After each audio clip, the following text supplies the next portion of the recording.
11 जनवरी 1966 एकदम से खबर आती है कि हिंदुस्तान के प्रधानमंत्री श्री लाल बहादुर शास्त्री जी की मौत हो चुकी है। कारण दिल का दौरा। युद्ध के बाद ताशकंद में पाकिस्तान के राष्ट्रपति अयूब खान के साथ युद्ध समाप्त करने के समझौते पर हस्ताक्षर करने के बाद 11 जनवरी 1966 की रात में ही रहस्यमय परिस्थितियों में उनकी मृत्यु हो गई। तो कहानी शुरू होती है रात को 10 बजे। उनका अटेंडेंस उनसे पूछता है कि अगर उन्हें खाने में कुछ चाहिए, तो शास्त्री जी कहते हैं कि मुझे एक आलू पालक की सब्जी दे दीजिए। उसके बाद 10:30 पर उनको हिंदुस्तान से फ़ोन आता है ये जानने में कि आपको वापस कैसे आना है और उसके अरेंजमेंट्स करवाने के लिए। फिर कुछ समय बाद उनको उनके घर से फ़ोन आता है उनका हाल चाल पूछने के लिए, लेकिन उनकी बात अच्छे से नहीं होती क्योंकि ऑडियो बहुत डिस्टॉर्टेड होता है उनके फ़ोन में, उनकी अच्छे से बात नहीं हो पाती। लेकिन 12 बजे फिर वो काफ़ी सारे पत्रकारों से मिलते हैं और पत्रकार उन्हें कहते हैं कि हमें आपकी कुछ तस्वीरें और कुछ वीडियोस निकालनी हैं। तो फिर 12:30 पर शास्त्री जी रामनाथ को कहते हैं कि ये बत्ती बुझा दो, अब मुझे सोना है, और फिर शास्त्री जी सो जाते हैं। 1 बजे डॉक्टर को आवाज़ आती है शास्त्री जी के उठने की, और शास्त्री जी की शक्ल से वो बहुत ज़्यादा डिस्ट्रेस लग रही थी। शास्त्री जी गेट पर खड़े होते हैं और एकदम से मुड़ जाते हैं, और फिर डॉक्टर को पता चल जाता है कि कुछ गड़बड़ हो गई है। तो भागकर पहले कपूर पकड़ता है शास्त्री जी को, उसके बाद शर्मा जी और जगन्नाथ ने ऊपर से डॉक्टर चुक्सो को बुलाया था, और उसके बाद शास्त्री जी को मुश्किल से बिस्तर पर लेटाते हैं और शास्त्री जी बहुत खांस रहे थे। फिर डॉक्टर चुक और रशियन डॉक्टर के साथ उनको ज्वाइन कर लिया जाता है और फिर ट्रीटमेंट शुरू होती है।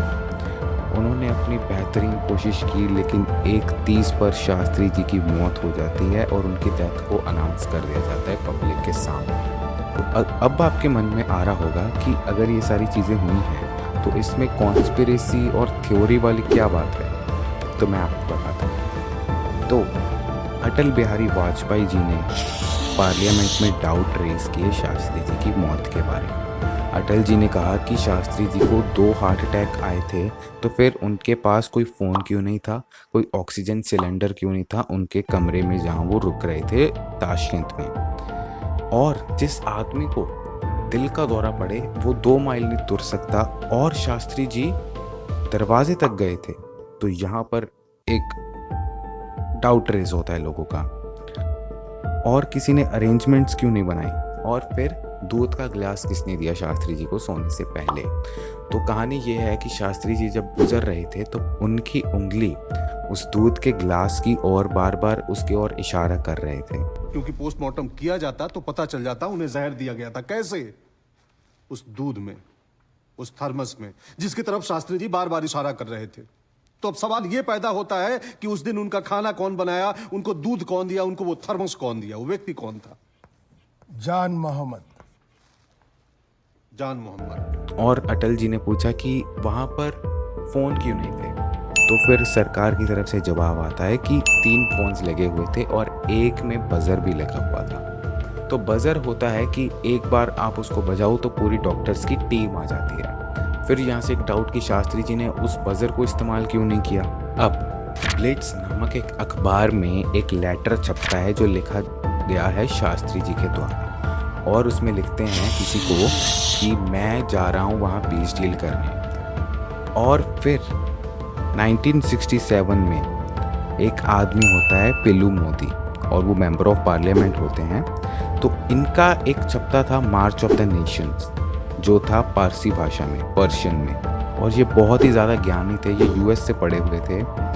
तो ये एक रिपोर्ट बनाते हैं और अपने मार्च ऑफ द नेशंस में छापते हैं कि रूसियों ने हमें बेकार हथियार प्रोवाइड किए थे 1965 की जंग में। और उन्होंने कहा कि शास्त्री जी का मेन मोटिव वहाँ पीस डील करना तो था ही, लेकिन उससे एक और कदम ऊपर दुनिया को ये बताना है कि सिर्फ अमेरिकन और ब्रिटिश ही नहीं, हिंदुस्तानी ब्राउन लोग, ब्राउन रेस भी ये सारी चीज़ें कर सकती है दुनिया में, शांति समझौते के काम हम भी कर सकते हैं। और उन्होंने एक बहुत बड़ा एक्सपोजर किया यहाँ पर कि ब्लिट्स में जो लेटर छपा था शास्त्री जी का वो एकदम नकली था, और उसने तहकीक करवाई और कंक्लूजन ये निकल कर आया कि जिसने भी वो अखबार छापा है उसको पता था कि शास्त्री जी कभी वापस लौट कर आने वाले नहीं हैं हिंदुस्तान में, क्योंकि अगर वो लौट कर आते और उनको पता चलता तो जिसने भी ये लेटर छापा होता उसकी बैंड बज जाती। अब लोगों ने काफ़ी बार इंदिरा जी को पूछा कि अगर इतनी सारी घटनाएं हुई हैं तो पक्का वहाँ कहीं ना कहीं तो फाइल होगी सरकार के पास, तो उसको आप डिक्लासिफाई क्यों नहीं कर देते। तो इंदिरा जी ने किसी अजीब कारण से मना कर दिया। आप कौन? कहाँ लगाया फोन? आपका क्या नाम है? हमसे क्या?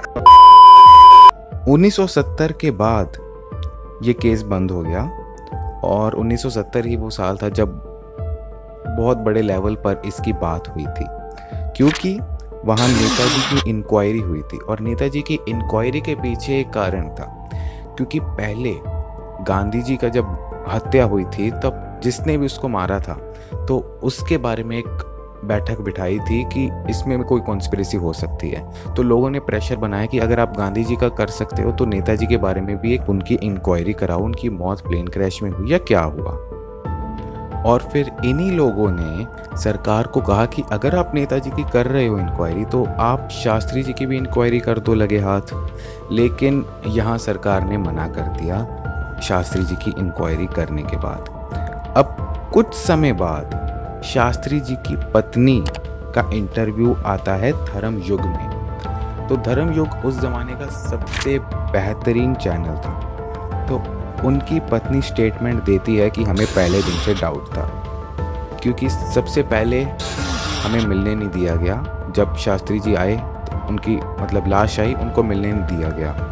और जब वो मिले तब उन्होंने नोटिस किया कि उनके सर के पीछे और पेट पर कट लगा हुआ है और वहाँ से बहुत सारा खून बह रहा है और उनका शरीर भी फुला हुआ है और उनके शरीर का रंग भी बदला हुआ था। तो फिर जैसे ही वो लोगों को पूछते तब कोई इंसान उनके मुंह पर चंदन मल देता है जैसे कोई जल्दी हो। और शास्त्री जी की फैमिली मेंबर्स ने भी गवर्नमेंट को कहा था कि आप एक पोस्टमार्टम करवाइए इनका, लेकिन सरकार ने सीधा सीधा मना कर दिया, क्योंकि पोस्टमार्टम तब होता है जब आपको क्लैरिटी नहीं होती केस के बारे में और मौत के बारे में। तो लेकिन सरकार का कहना था हमें कोई डाउट्स नहीं है, हम कोई पोस्टमार्टम नहीं करवाना चाहते शास्त्री जी के बारे में। फिर पार्लियामेंट में डिबेट होती है 1970 में दिसंबर में।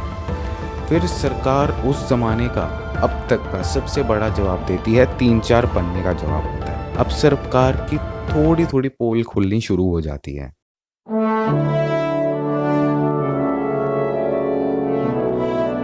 मैं आपसे कहूँगा कि 2 नारे आज लगें। 2 नारा अगर आप लगाएं तो वही असली नारा है आज देश की ज़रूरत के मुताबिक। एक तो जय जवान का और दूसरा जय किसान का। ये 2 नारे मैं समझता हूँ कि आज हमारे देश के लिए ज़रूरी है। एक जय जवान और एक जय किसान, और फिर उसी से सारे देश का एक जय हिंद का नारा लगता है।